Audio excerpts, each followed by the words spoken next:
This is verse 21 of the 25th chapter, Gospel of Matthew. The faithful servant who had been given 5 talents has come and reported that he's doubled the investment.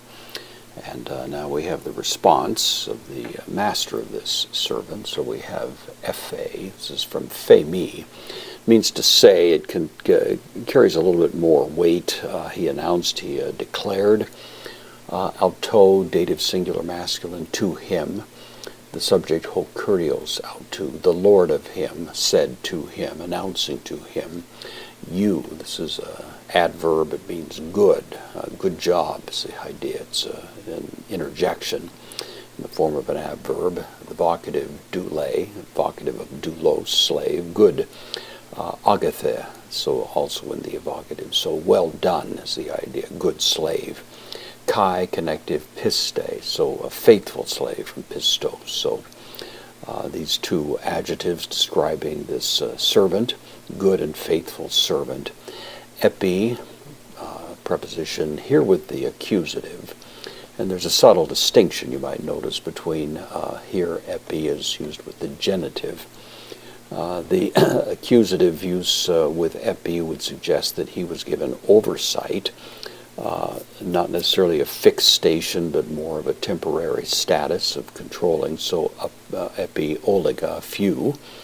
This is an adjective used substantively over a few things.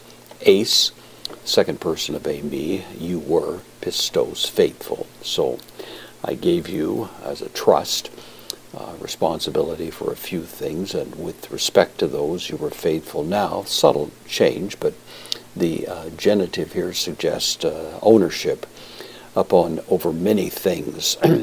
So the change is that this slave is actually in some ways, at least impliedly, being elevated to a level of a master over many things. Se, the accusative of the second person, katasteso. This is from kata istemi. Istemi, to stand, kata, to stand above or over, looking down upon. So over many things I am fixing you, placing you in a position of rule. So it really represents a rather extraordinary elevation of the status of this one. Ace eiltha, from aserkamai, enter. The imperative here, ace tain karan, into the joy.